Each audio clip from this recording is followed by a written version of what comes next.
Di dalam dunia yang penuh penderitaan, kamu masih bisa menemukan kebahagiaan sejati.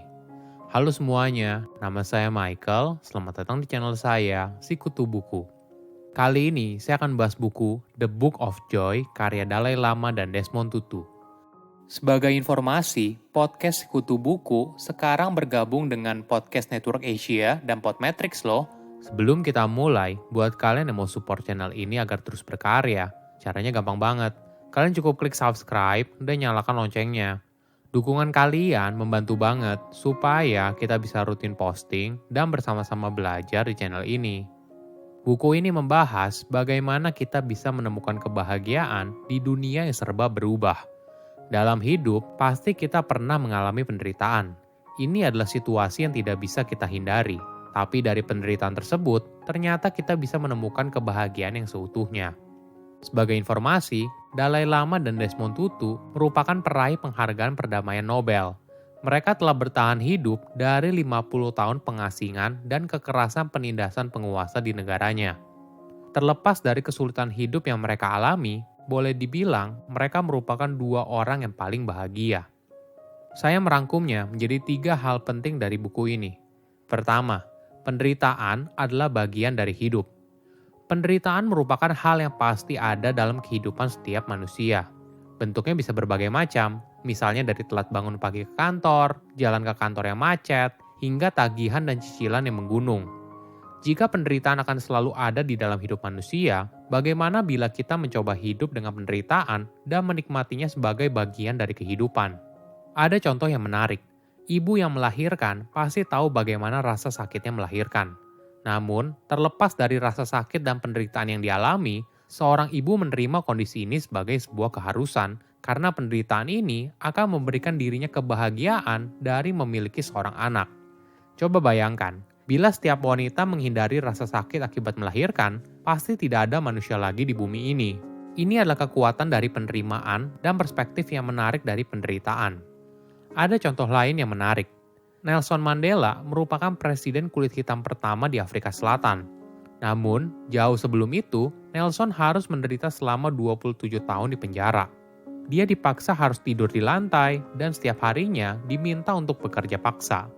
Banyak orang yang menganggap hukuman ini akan melemahkan tekad Nelson. Namun sebaliknya, penderitaan telah menumbuhkan kebaikan dan rasa empati di dalam hatinya.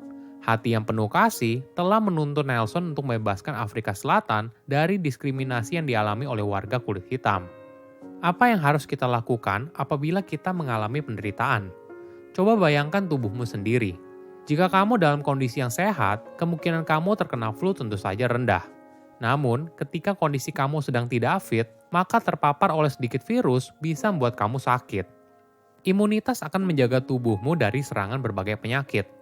Hal yang sama bisa kita terapkan pada pikiran.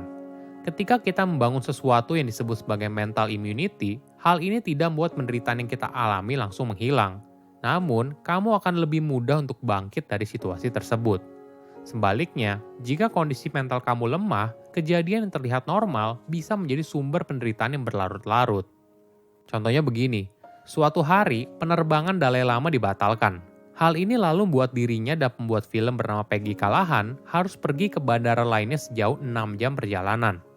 Situasi ini tentu saja tidak menyenangkan, tapi mereka punya pilihan untuk tidak membiarkan rasa frustasi tersebut merusak perjalanan mereka. Jadi, selama 6 jam perjalanan, mereka banyak menghabiskan waktu untuk bercerita tentang pengalaman menarik selama bepergian. Ketika kita mengalami situasi di luar kendali, kita tetap punya pilihan bagaimana menghadapinya.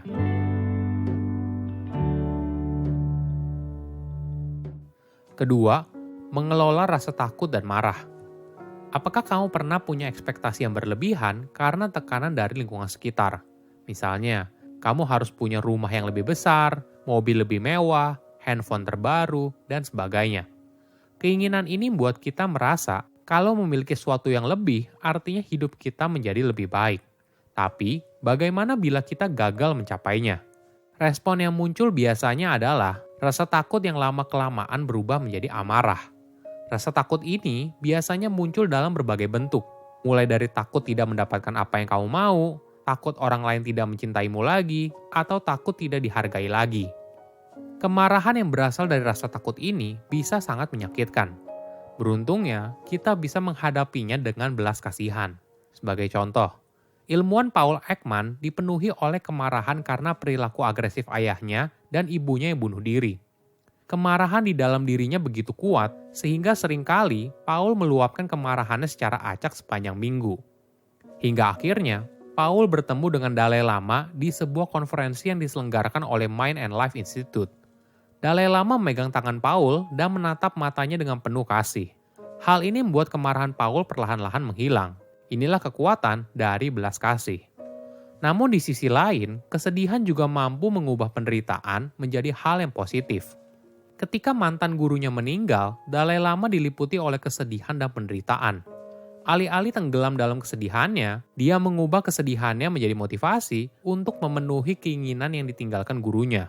Sekarang, Dalai Lama mengajari banyak orang yang kehilangan orang yang dicintai bahwa kesedihan yang mereka rasakan, meskipun tidak terhindarkan, juga dapat digunakan untuk mencapai tujuan yang ambisius.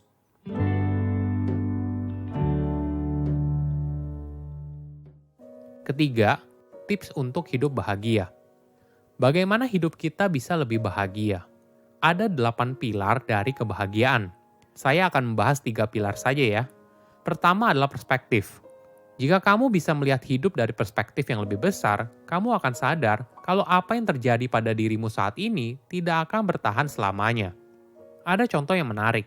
Seorang wanita narapidana sedang sakit parah di penjara saat Perang Dunia Pertama. Dia bertahan hidup hanya berdasarkan sebuah rumor kalau mereka akan dibebaskan pada saat hari Natal. Dengan berpegang pada informasi tersebut, wanita itu berjuang untuk terus bertahan hidup. Namun sayangnya, ketika hari Natal tiba, mereka tidak dibebaskan. Kenyataan ini membuat wanita itu kecewa dan akhirnya meninggal. Kedua, humor. Sebuah situasi yang tegang perlu humor untuk mencairkan suasana. Ini merupakan pilar penting untuk hidup bahagia. Setelah pembunuhan besar-besaran di Rwanda, Desmond diundang untuk berbicara dengan kelompok Hutu dan Tutsi yang merupakan dua kelompok etnis yang bertikai. Saat situasi tegang, Desmond menggunakan humor sebagai alat untuk berbicara tentang topik yang sensitif. Dia lalu bercerita tentang kisah fiksi soal sekelompok orang berhidung besar yang mendiskriminasi orang berhidung kecil. Ketika para penonton tertawa mendengar cerita tersebut, namun di waktu yang sama, mereka juga memahami kalau mempunyai prasangka buruk pada kelompok lain itu tidak ada gunanya. Ketiga, menerima. Sangat sulit untuk merasakan kegembiraan jika kamu tidak bisa menerima kondisi sulit dalam hidup, terutama situasi yang tidak dapat kamu kendalikan. Misalnya, kamu punya hubungan yang sedang kurang baik dengan tetangga. Mungkin kamu merasa cemas dengan kondisi tersebut, atau bahkan berpura-pura tidak ada masalah apapun. Namun, jika kamu melakukan hal tersebut, itu bukanlah solusi dari masalah yang kamu hadapi sekarang. Kamu baru bisa bahagia ketika menerima situasi tersebut dan mulai melakukan aksi untuk memperbaikinya. Saat kita mengalami penderitaan, kita masih bisa bahagia. Ini merupakan pilihan yang bisa kita ambil meskipun banyak hal yang berada di luar kendali. Silahkan komen di kolom komentar pelajaran apa yang kalian dapat ketika baca buku ini. Selain itu, komen juga mau buku apa lagi yang saya review di video berikutnya. Saya undur diri, jangan lupa subscribe channel YouTube Sikutu Buku. Bye-bye.